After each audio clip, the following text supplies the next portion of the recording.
약 1개월 동안 로마서를 묵상합니다. 루터와 함께 종교개혁의 중요한 지도자 중에 하나인 한 분인 존 칼빈은 로마서에 대해서 이렇게 말합니다. 로마서는 성경 속에 깊숙이 숨겨있는 모든 보화들을 찾을 수 있게 해주는 입구이다. 그 그리스도 안에 있는 하나님의 긍휼을 통해서만 의롭게 된다는 이 복음은 오직 믿음으로만 깨달을 수 있다. 이것이 이 책의 핵심이다 라고 말했습니다. 저는 로마서가 기독교 역사 속에서 수많은 사람을 복음으로 인도하고 변화시킨 책이라는 것을 알고 있습니다. 그래서 우리 모두 한 번쯤 다 그런 내용을 들었기 때문에 로마서의 중요성을 더 이상 강조할 필요는 없을 것 같습니다.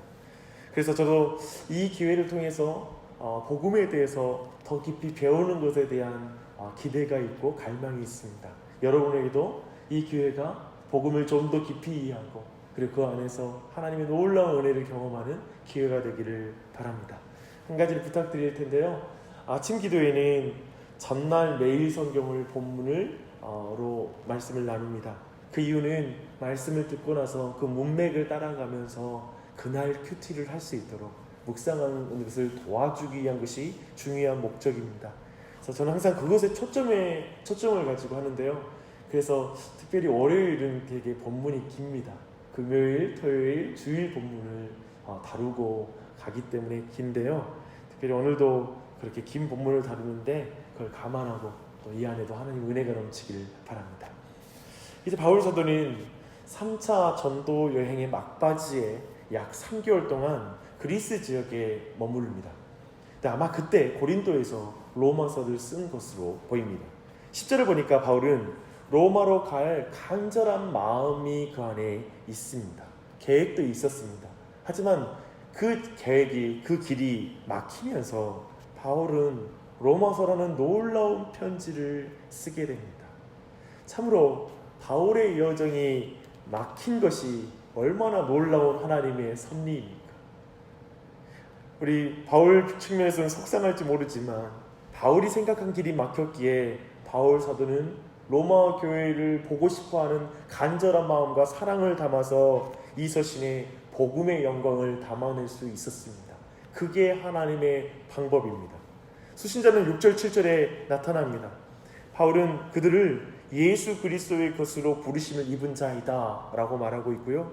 이 편지를 받는 너희는 로마에 있어 하나님의 사랑하심을 입고 성도로 부르심을 입은 모든 자라고 이렇게 수신자에 대해서 이제 밝히고 있습니다.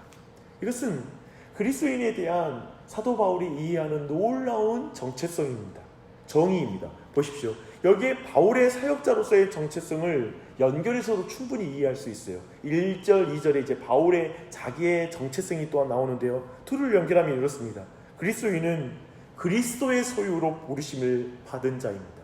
근데 바울은 1절에서 스스로를 그리스도의 종, 곧 노예라고 말하고 있습니다. 얼마나 연결이 됩니까? 또한 그리스도인은 하나님의 사랑의 대상으로서 하나님에 의하여 성도로 부르심을 입은 자가 바로 그리스도인이라고 말하고 있습니다. 근데 바울은 스스로를 사도로 부르심을 받아 하나님의 복음을 위해 택정함을 받았다고 말합니다. 우리 중 누구도 내가 원하여 그리스도인이 된 것이 아니라 하나님이 택하여 그리스도인이 되었고 또한 바울이 사도가 된 것도 하나님이 택하여 불러줬기 때문이라는 이 빚진 의식. 그래서 그는 로마인에게나 헬라인에게나 누구에든지 자신은 복음 안에 빚진 자다라는 그 마음을 가지고 있습니다. 그래서 1장 1절에서 7절까지 우리는 편지를 통해서 정체성을 분명히 확인해야 됩니다. 우리 자신의 정체성이죠. 나는 그리스도의 것인가? 나는 그리스도의 종인가? 나는 하나님의 사랑으로 택해 주신 것에 감사하고 있는가? 빚진 마음을 가지고 있는가? 그저 은혜에 감격하는 자로 나는 이 아침에 서 있는가? 그것을 돌아보고 그 정체성을 봐야 될 것입니다. 우리는 로마서 서론에서 한 가지 더 분명하게 확인해야 됩니다. 복음은 신앙에 들어가는 입문이 아니라 처음부터 끝이라는 것입니다. 우리가 처음에 교회에 들어갈 때 새신자 과정에서 잠깐 배우는 게 복음이 아니라 지금 로마에 있는 하나님의 사랑을 받고 성도로 부름을 입은 자에게 지금 사도는 복음을 전하고 싶어 하는 거예요. 복음이 그만큼 부유하고 복음이 모든 것이기 때문에 그렇습니다. 그래서 우리는 여기에 추가해서 자기 자신에게 확인해야 될 질문이 있습니다. 나는 복음을 위해 택정함을 입어 복음을 설명하는 바울의 말을 듣기를 즐거워하는가, 기대하는가? 사랑하는 여러분, 이제 로마서를 볼 것입니다. 차근차근 묵상하시게요. 근데 정말 사도 바울로부터 복음을 더 배우고자 하는 갈망 가운데 그 말씀을 대할 때 하나님의 큰 은혜가 넘칠 줄 믿습니다. 이제 로마서가 서신임을 이제 감안하면 이제 서신시대의 특징이 그대로 서론에 계속 반영되고 있습니다. 서론에서 사도 바울은 이제 로마의 그리스도인을 향해 가지고 있는 자신의 마음을 막 표현해요. 편지 서두에 그런 걸 표현하잖아요. 그래서 8절로 보면 로마의 그리스도인들의 믿음이 온 세상에 전해진 그 일로 인해서 사도 바울은 그것을 생각하며 감사한다라고 이렇게 말하고 있습니다. 그리고 바울은 항상 기도할 때 쉬지 않고 그들을 위해서 기도하고 있다라고 말하고 있습니다. 8절 9절의 내용만으로 지금 사도 바울은 한 번도 보지도 못한 형제들을 향한 그 사랑이 얼마나 간절했고 그들에게 가서 직접 복음을 더 분명하게 전함으로써 그들을 섬기기 원하는 마음이 얼마나 큰지를 드러내고 있습니다. 현대교회에서 이웃교회의 사람들을 거의 경쟁자처럼 생각하거나 아니면 이웃교회 사람에 대한 관심이 전혀 없는 이 시대를 살아가는 마음에 아마 이 사도 바울의 모습은 큰 교훈을 주는 것일 것입니다. 저 이웃교회를 위해서 간절히 기도하는 것, 그들과 교제하기를 너무나 원하는 것, 복음 안에서 더 알아가기 원하는 마음이 우리에게 얼마나 있는지를 보게 해주죠. 근데 여하튼 지금 그 간절한 마음 가운데 지금 편지의 서론에서 그런 사랑을 보여주고 있습니다. 하지만 이것은 일방적으로 자신이 뭔가를 주겠다는 생각만은 아니었음을 주목할 필요가 있습니다. 사도 바울 자신도 그들을 만남으로써 안위함을 얻을 것이라는 확신과 그럴 필요가 있었다라고 12절은 말하고 있습니다. 사실 사도 바울은 로마의 교회의 후원을 받아서 그 당시에 땅끝이라고 여겨졌던 스페인에 가고 싶었습니다. 한마디로 말하면 지금 로마 교회에 선교 후원 편지의 성격이 로마서에는 또 있습니다. 이렇게 보면 사도 바울은 로마 교회와 복음 안에서 사귐을 가졌다고 이해할 수 있습니다. 그 사귐은 늘 생명을 낳는 복음 사역을 낳는 사귐이죠. 또 복음 안에서 사귀는 사귐이죠.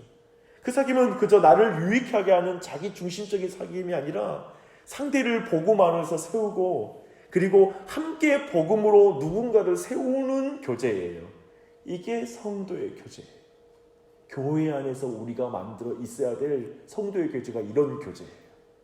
함께 복음 안에서 사귀고 복음으로 누군가를 세우는 그 사역, 그것을 우리는 보게 됩니다. 근데 사도 바울이 로마에서 가기 전하기 원한 복음이 무엇인지를 주목할 필요가 있습니다. 오늘 어쩌면 이 부분이 굉장히 중요합니다. 복음의 주제는 무엇이 아니라 누구입니다. 기억하십시오. 지금 복음은 2절부터 4절까지 한번 볼까요? 이 복음은 하나님의 선지자들을 통하여 그의 아들에 관하여 성경에 미리 약속하신 것이다. 그의 아들에 관하여 말하면 육신으로는 다윗의 혈통에 나셨고 성결의 능력으로는 죽은 자들 가운데 부활의 사 능력으로 하나님의 아들로 선포되시니 곧 우리 주 예수 그리스도시다. 무엇입니까? 복음은 예수 그리스도입니다. 인격입니다. 바울은 지금 이 복음을 로마에 가서 전하기를 원했습니다. 바울은 3번의 전도 여행을 통해 복음이 모든 믿는 자들에게 구원을 주는 하나님의 능력이라는 걸 뼈저리게 느꼈다고 우리는 16절에서 확인할 수 있습니다. 그 복음의 능력을 보았고 알았기 때문에 그는 복음을 부끄러워하지 않습니다. 바울이 전하는 복음은 어떠한 철학도 지식도 아니라 인격이었습니다. 예수님 안에 있는 복음의 능력이 그렇기 때문에 무엇인지 그는 알았다고 말하고 있습니다. 우리는 어떤가요? 여러분, 그런 복음의 능력을 알고 있습니까? 그 복음의 능력을 경험하고 있습니까? 우리가 다시 한번 여러분 확인할 건 복음은 어떤 진술 체계가 아니라 인격임을 분명히 알고 우리가 예수 그리스도와 교제하고 사귀고 그리고 그분 안에서 그 복음을 알아가는 일을 멈춰서는 안 됩니다. 이것이 사실은 기도가 우리 안에 있는 건, 그렇기 때문에 제가 보는 건 신앙에서 기도는 핵심인 것입니다. 이건 인격을 대하는 것이 기도거든요. 근데 성경 공부하고 어떤 지식 체계는 어떤 면에 있어서는 자칫 지식체계가 되기 쉽습니다. 그런 면에서 여러분 이 기도 가운데도 예수 그리스도를 만나는 은혜가 있길 바랍니다. 지금 바울이 이해하는 복음은 또한 계속해서 하나님의 의와 깊이 관련이 있다는 것을 지금 1장에서 밝히고 있습니다. 복음 안에는 하나님의 의가 나타났는데 하나님의 진노로부터 구원을 받을 수 있는 유일한 길은 복음 안에 나타난 바로 그 하나님의 의라고 말합니다. 이게 좀 독특합니다. 이건 우리가 이제까지 이해하고 있는 복음의 결과 다른 그런 결을 로마서 전체는 말하고 있어요. 우리가 생각하는 복음은 하나님의 사랑과 깊이 관련이 있습니다. 그래서 당신은 사랑받기에 태어난 사람을 말하면서 당신은 사랑받기에 태어나고 존귀하니까 예수님이 너를 위해서 돌아가시는 것은 당연한 거야. 마치 인간을 사랑하는 게 그 사랑이라는 측면으로 복음을 설명하는 것에 우리는 매우 익숙합니다. 그런데 사도 바울은 하나님의 의와 관련해서 복음을 설명하는 것을 주목하십시오. 하나님이 그래서 18절에 보니까요, 하나님의 진노가 세상의 모든 인간에게 머물러 있다라는 걸 복음의 서두에 두고 있어요. 불의로 진리를 막는 사람의 불경건과 그 불의 때문에 그 진노가 있는 것이다.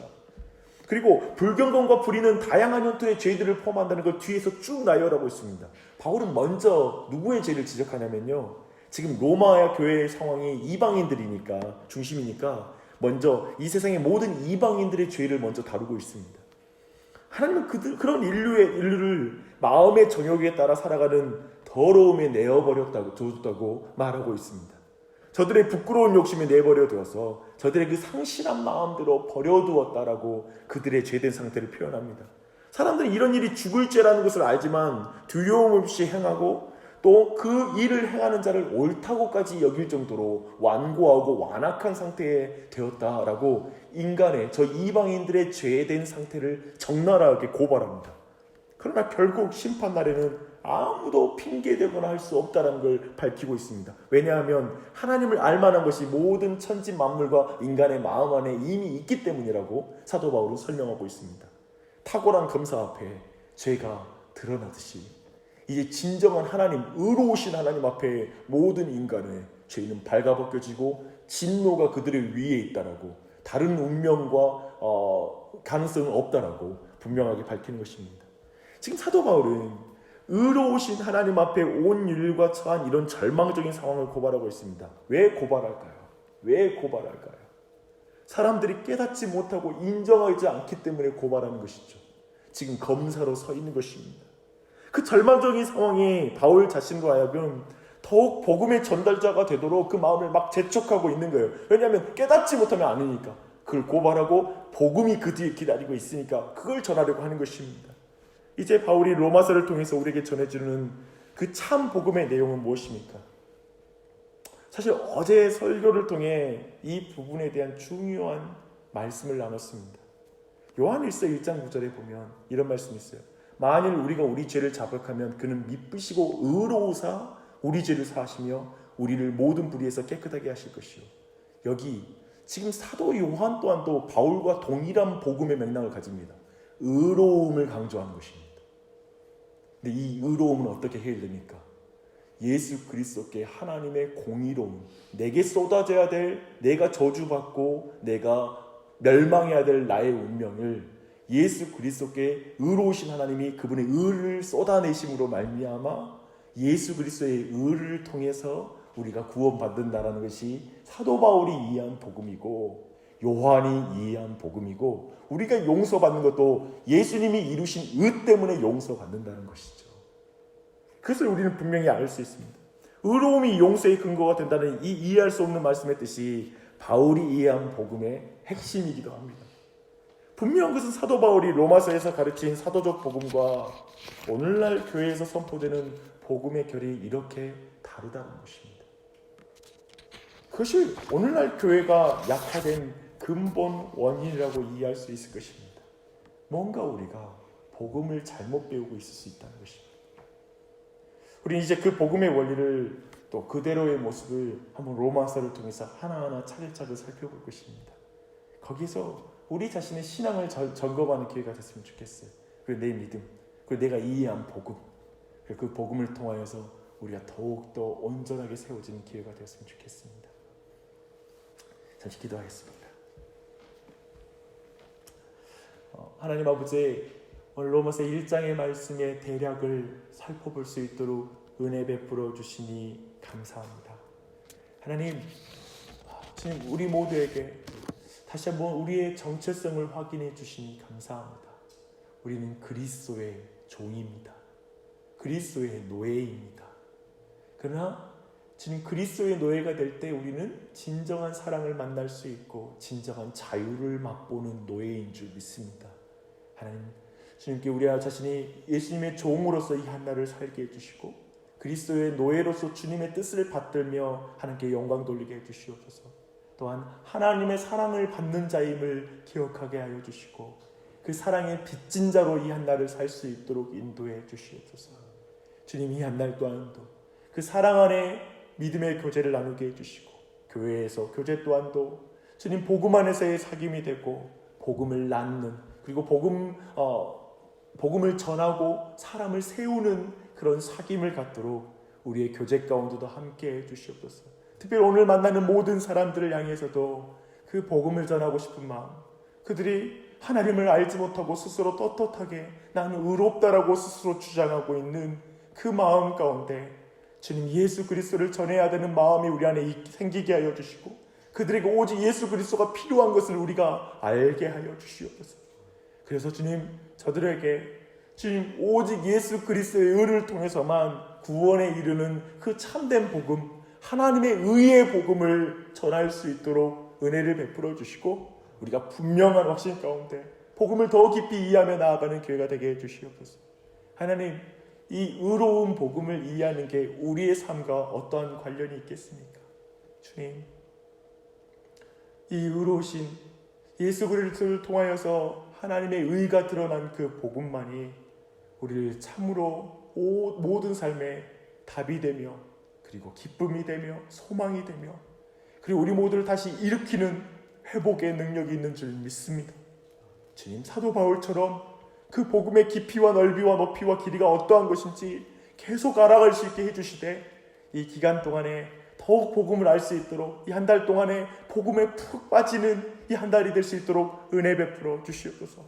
특별히 오늘 아침에 기도하러 나왔습니다. 환난에 거하는 자, 너무나 기도가 필요하여 나아온 자들, 성도 사랑의 마음 가운데 중보적 기도를 드리기 위해 나아온 자들 모두를 주님께서 기억하여 주시고 격려하여 주시고 그 기도 가운데 함께하여 주시고 그 기도 가운데 역사하시되 복음의 능력이 나타나는 그런 은혜가 있게 하여 주시고 생명의 역사가 나타나는 그 은혜가 있게 하여 주시옵소서. 주님께서 우리 모두를 온전한 축복의 도구가 되게 해주시고 이 아침 기도부터 주님 복음으로 주님 다른 사람을 섬기고 복음으로 먼저 충만해진 은혜가 우리 모두에게 있게 하여 주시옵소서. 주님께 감사드리며 예수님의 이름 받들어 기도드립니다. 아멘.